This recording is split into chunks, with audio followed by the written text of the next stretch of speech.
Hello students, आज के lecture में सभी का स्वागत है। आज के लेक्चर में हम पढ़ेंगे HCM GIS प्लगइन के बारे में। लास्ट लेक्चर में भी मैंने इसको यूज़ किया था। इसका मेन पर्पज़ हमारा यहाँ पर पढ़ने का है ताकि हम ऑनलाइन बेस मैप लोड कर सकें इसके माध्यम से, जैसे कि गूगल मैप। इस लेक्चर के बाद आप जान पाएंगे HCM प्लगइन के बारे में और इसका QGIS में क्या रोल है, install and activate the HCM GIS, कैसे इसको इंस्टॉल एक्टिवेट करें QGIS में, access the base map menu in HCM GIS, किस तरह से बेस मैप मेन्यू को एक्सेस करें, बेस मैप को लोड करें, और जो भी इसके अवेलेबल रिसोर्सेज हैं उनको भी हम एक्सप्लोर करेंगे। इसमें हम डिफरेंट टाइप के बेस मैप जैसे गूगल सैटेलाइट, गूगल टेरेन या Google map, Esri world imagery, OSM carto, इन सबको थोड़ा थोड़ा टच करेंगे, इनको ऐड करने की कोशिश करेंगे, और परंतु हमारा ज़्यादा काम गूगल मैप्स पर ही रहेगा। ओवरले वेक्टर और raster data on the top of the base map के ऊपर वेक्टर या रास्टर लेयर को हम ओवरले करेंगे ताकि एक बेटर स्पेशल कंटेक्स्ट में हम चीज़ों को समझ सकें। डाउनलोड वेक्टर डेटा, जो वेक्टर डेटा है, शेप फाइल है, उसको भी इसके माध्यम से डाउनलोड करेंगे। पहले जान लें कि HCM GIS प्लगइन है क्या। ये एक स्पेशलाइज्ड मैपिंग के लिए एक प्लगइन यूज़ किया था। इसको क्रिएट किया था HCM GIS ग्रुप, यानी कि फुल फॉर्म है इसकी है हो Chi Minh city university of technology Vietnam ने। ये जियो प्रोसेसिंग टूल सेट्स है इसके अंदर, जो हमारे GIS वर्क को थोड़ा सा ईजियर और फास्टर कर देंगे। मैप डिज़ाइनिंग, कार्टोग्राफी, उसमें काफ़ी ये हेल्पफुल भी है। इसका मेन पर्पज़ यही था कि मैपिंग में ये कुछ इम्प्रूवमेंट ला सके, कोऑर्डिनेट ट्रांसफॉर्मेशन, जो कोऑर्डिनेट सिस्टम को ट्रांसफॉर्म करते हैं एक सिस्टम से दूसरे सिस्टम में उसको, और जो भी GIS वर्कफ्लो है उसको थोड़ा ईजियर बना दें, और उन सभी फंक्शंस को करें जो ओरिजिनली QGIS के अंदर बाय डिफ़ॉल्ट नहीं है। इसके की फीचर्स पे एक बार नज़र डाल लेते हैं। सभी को हम नहीं डीपली हम स्टडी करेंगे, हमारा मेन मकसद बेस मैप से ही है, तो वो देखेंगे। Quick map layout creation, map layout को जैसे मैप फ्रेम है, स्केल बार करना है, नॉर्थ एरो लगानी है, ग्रिड लगानी है, इसको हम जल्दी से इसमें कर सकते हैं। बेस मैप एक्सेस, अलग अलग तरह के base map, Google map, बिंग्स map, OSM, इसरी, इन सभी को हम इसके अंदर एक बार यूज़ करेंगे। और गूगल मैप्स का तो हम बार बार इसके साथ ही यूज़ करेंगे ताकि हमें एक सही ओवरले करके चीज़ों को पहचान सकें, तो इसके लिए गूगल मैप्स को हम यूज़ करेंगे।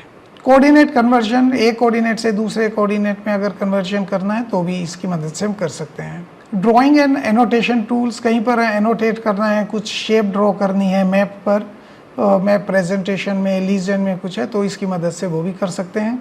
डेटा मैनेजमेंट कर सकते हैं, दो तरह के डेटा को मर्ज कर सकते हैं, स्प्लिट कर सकते हैं, क्लिप कर सकते हैं हम अपने एरिया को, अपने स्टडी एरिया के अकॉर्डिंग। एक्सपोर्ट टूल्स की मदद से अलग अलग रिजोल्यूशन में इमेज में हम चेंज कर सकते हैं, PDF में किसी भी हम अपने डेटा को चेंज कर सकते हैं इसके माध्यम से। और download maps and special data, और वो हम डाउनलोड करके भी देखेंगे अलग अलग मैप और स्पेशल डेटा को इसके माध्यम से। तो चलते हैं अपने सॉफ्टवेयर पर। ये सॉफ्टवेयर मैंने ओपन कर लिया है। इसमें प्रोजेक्ट, जो भी हमारा रिसेंट प्रोजेक्ट है वो ओपन करना है। ओपन रिसेंट, जो लास्ट लेक्चर में हमने बात की थी, वो हमारा प्रोजेक्ट हो गया। ये हमने वर्चुअल एक सेट बना के रखा था, सभी बैंड सेट है वर्चुअल का। इसके अंदर राइट क्लिक करेंगे, प्रॉपर्टीज़ में जाएंगे, सिम्बोलॉजी में देखेंगे ये सारे बैंड्स यहाँ से 1 से लेके 7 है। तो हमने FCC में बैंड 5 और 3 से ये सेव करके रखा हुआ था, तो वो ओपन हो गया है। और ये 7 बैंड्स यहाँ पे इंडिविजुअल भी ओपन हो गए हैं। तो ये हमारा पहले जो लेक्चर था उसका ऑटोमेटिकली यहाँ पर ओपन होता है अगर हम रिसेंट प्रोजेक्ट में करते हैं, सेव किया हो तो आज के लेक्चर के लिए सबसे पहले चलते हैं प्लगइन पर। यहाँ पर प्लगइन को क्लिक करेंगे, मैनेज एंड इंस्टॉल प्लगइन। यहाँ पर सर्च करेंगे HCM GIS, जो हमारा आज का टॉपिक है प्लगइन का। जैसे ही लिखा यहाँ पर ये आ गया, क्लिक करेंगे, इसके बारे में सारा बताया हुआ है। बेस मैप है, कौन कौन से हम डाउनलोड कर सकते हैं डेटा को, ओपन डेटा को, download open data from OSM, Jio fabric, GADM, ये सारा हम यहाँ पर देख सकते हैं। फिर प्रोजेक्शन को चेंज कर सकते हैं, इसके बारे में यहाँ पे एक्सप्लेन किया हुआ है, ये सभी पढ़ लेंगे। यहाँ पर इंस्टॉलेशन का क्लिक करेंगे टैब को, यहाँ मैंने ऑलरेडी इंस्टॉल किया हुआ है, तो या तो पहले अनइंस्टॉल करें दोबारा करें, नहीं तो तुरंत इसको क्लिक करते ही वो सारा इंस्टॉल हो जाएगा। जैसे इंस्टॉल हो जाएगा इसको क्लोज करो और यहाँ पर एक मेन्यू बार के अंदर HCM GIS नाम से ये यहाँ पर आ जाएगा। अब इसको क्लिक करते हैं, क्लिक करते ही यहाँ पर है बेस मैप। अब बेस मैप में देखते हैं कितने तरह के बेस मैप है। पहले वेक्टर टाइल्स है, वेक्टर डेटा के जो भी हैं यहाँ पर इतनी अलग अलग तरह के ये ओपन हो जाते हैं। फिर गूगल मैप, तो गूगल मैप को हम क्लिक करेंगे, गूगल मैप यहाँ पे ऐड हो गया। गूगल मैप के अलावा सैटेलाइट मैप को ऐड करेंगे, ये सैटेलाइट मैप ओपन हो गया इसके साथ ही। फिर सैटेलाइट हाइब्रिड, यानी कि जो Google map plus satellite map दोनों एक दूसरे के ऊपर सुपर इम्पोज होके यहाँ पर आ गया। जैसे ये सैटेलाइट मैप भी है और सबका डिस्क्रिप्शन भी यहाँ पे दिया है गूगल मैप की तरह। बिंग वर्चुअल अर्थ को हम क्लिक करेंगे, इस तरह से उसको भी हम ऐड करेंगे उसमें। इनको मैं अभी हटाता हूँ, ये देखें, ये बिंग वर्चुअल अर्थ है। इसको जूम करें और देखें 3D मैप्स स्टाइल में कितना अच्छा। अगर ज्योग्राफी को समझना है, वैसे दूसरे में ज्योग्राफी ऑफ इंडिया को बड़े अच्छे से यहाँ पे इनको एक्सप्लोर कर सकते हैं। तो इसको भी एक्सप्लोर करेंगे साथ साथ। इसरी स्ट्रीट मैप को भी हम ओपन कर लेते हैं।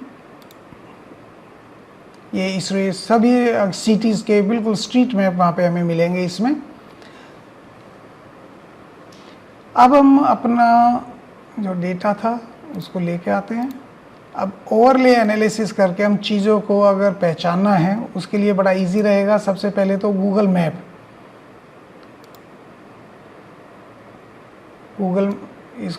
मैप को नीचे ले लेते हैं। इसको ऑन ऑफ करके देखें, किसी भी जगह को हमें स्टडी करना है उसको ऑन ऑफ करके देखें।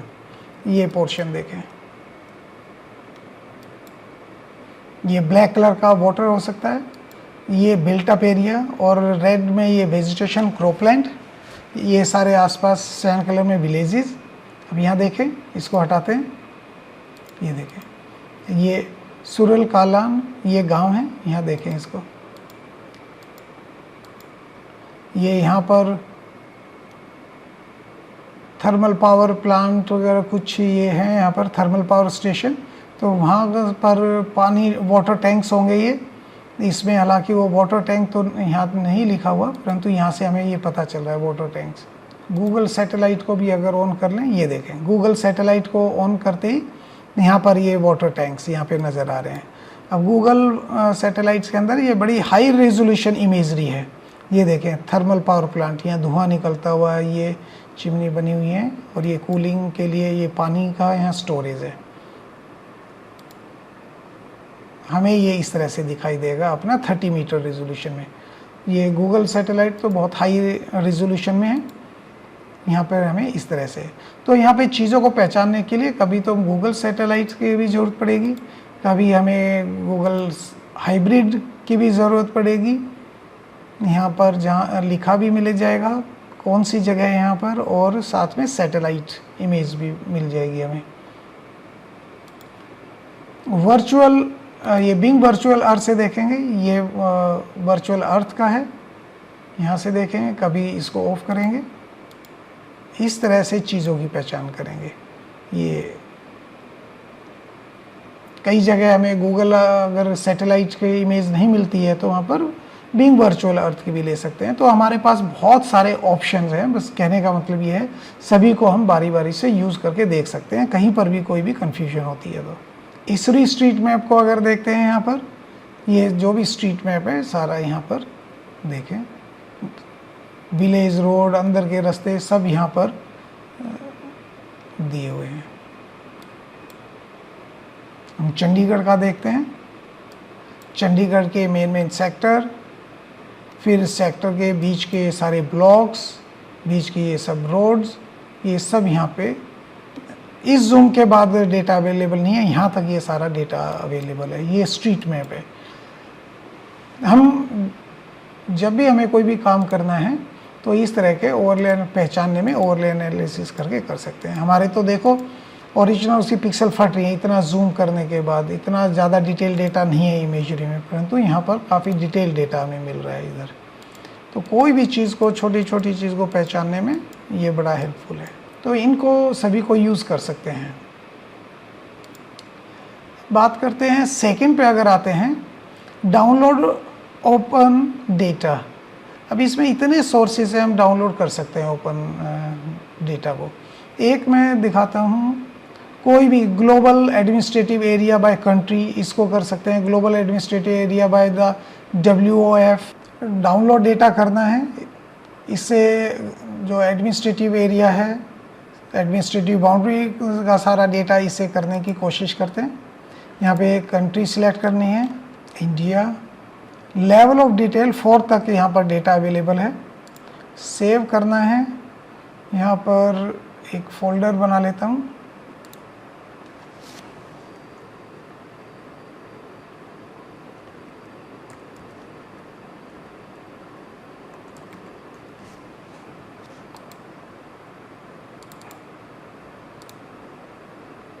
अप्लाई। देखिए 24.7 MB का है, थोड़ा टाइम लेगा। ओके यस कर देंगे। डाउनलोड कंप्लीट, ये कंप्लीट हो गया। इसको कर दिया हमने क्लोज। ओके, और कंप्लीट करते ही ये यहाँ पर आ भी गया है। हम अपना बाकी गूगल अर्थ बंद कर देते हैं और पुराना ये सारा डेटा बंद कर देते हैं। ये इंडिया का डेटा है। एक चीज़ का मैं बता दूं, यहाँ पे ये क्योंकि इंटरनेशनल डेटा है, ये यहाँ पर इंडिया का जो PO के पोर्शन है ये यहाँ दिखाया नहीं गया है। इसलिए कोई भी हम अपने पर्पज़, रिसर्च पर्पज़ से कोई भी डेटा यूज़ करते हैं तो सर्वे ऑफ इंडिया से डाउनलोड करें, वहाँ पर एग्जैक्ट डेटा मिलेगा। यहाँ क्योंकि मैं इस प्लगइन को यूज़ कर रहा था तो ये दिखाया था कि इस प्लगइन से अगर यूज़ करते हैं तो डेटा वहाँ पर किस तरह से डाउनलोड कर सकते हैं। जो भी हमारे मतलब का डेटा है उसको करें, परंतु ये देखें इंडियन गवर्नमेंट से नॉर्म्स के अकॉर्डिंग होना चाहिए। तो सर्वे ऑफ इंडिया से मैं रिकमेंड करूँगा वहाँ से डेटा डाउनलोड करें। अब मैं सबको बंद कर देता हूँ एक बार। ये इंडिया लेवल का डेटा पूरा, वहाँ के बाउंड्री, फिर उसके ऊपर ये 0 का था। अब 1 पे देखते हैं। 1 पे यहाँ पे सभी स्टेट्स शो कर दिए हैं। स्टेट्स के ऊपर ये सारे के सारे यहाँ पर डिस्ट्रिक्ट आ गए हैं। डिस्ट्रिक्ट है, फिर उसमें तहसील लेवल जहाँ जहाँ का भी अवेलेबल था उस लेवल तक हम गए हैं। ये 4 लेवल, 0, 1, 2, 3 लेवल तक गए हैं। थोड़ा सा जूम करें, जैसे अपना हरियाणा पे यहाँ पे जूम करें, इस पे करें। यहाँ पे हमें मान लो अम्बाला डिस्ट्रिक्ट की फाइल लेनी है, शेप फाइल लेनी है, उसको हम कैसे हम निकाल सकते हैं, या उसमें तहसील लेवल पे अगर जाना है तो वो आइडेंटिफाई करना पड़ेगा। एक मैं डिस्ट्रिक्ट का करके देखता हूँ, बाकी तुम अपने जो भी स्टडी एरिया है वो तुम कर सकते हो। जैसे इसको राइट क्लिक करेंगे, ओपन एट्रीब्यूट टेबल। अब यहाँ पर स्टेट्स के नेम लिखे हुए हैं, स्क्रॉल करो, यहाँ पर हरियाणा पे आ जाएं। हरियाणा में यहाँ सबसे ऊपर देखें ये अम्बाला, इसको हमने सिलेक्ट कर लिया। सिलेक्ट करके इसको मिनिमाइज करेंगे, ये अम्बाला डिस्ट्रिक्ट वहाँ पे सिलेक्ट हो गया। अब इसको राइट क्लिक करेंगे और एक्सपोर्ट, एक्सपोर्ट में करेंगे सेव सिलेक्टेड फीचर्स। उस सिलेक्टेड फीचर्स को हमें सेव करना है। अब कहाँ पर सेव करना है, हमें उसको पाथ दे देंगे।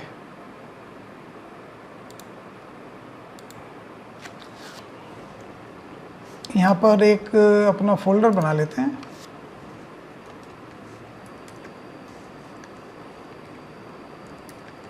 बाउंड्री अम्बाला, यहाँ पर इसको अगर नाम दें,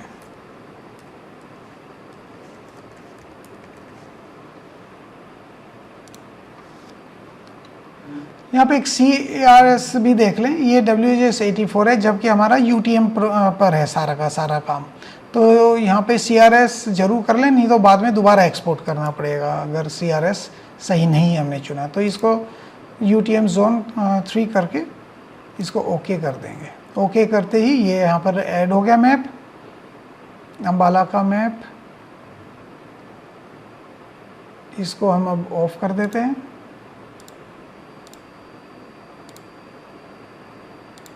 यहाँ से ये सारा हमने ऑफ कर दिया। अब हमारा मैप था बाउंड्री अम्बाला, उसको जो मैप हमने एक्सपोर्ट किया था उसको यहाँ पे ओपन करते हैं। वेक्टर मैप है तो वेक्टर को क्लिक कर लेंगे, ओपन किया। हमारा यहाँ पर था बाउंड्री अम्बाला, बाउंड्री अम्बाला में boundary Ambala shape file open किया, ऐड, क्लोज। तो ये यहाँ पर मैप आ गया हमारा। जो हमारा वर्चुअल रास्टर था उसको भी क्लिक कर लेंगे और बाउंड्री अम्बाला को ऊपर ले आएंगे। ये देखें यहाँ पर है। अगर मैं गूगल मैप को ऑन करता हूँ, इसको ऑफ करते हैं, ये ऑफ करके देखें, ये अम्बाला, ये उसके ऊपर है। ये देखें, अब पूरे अम्बाला डिस्ट्रिक्ट का ये मैप है।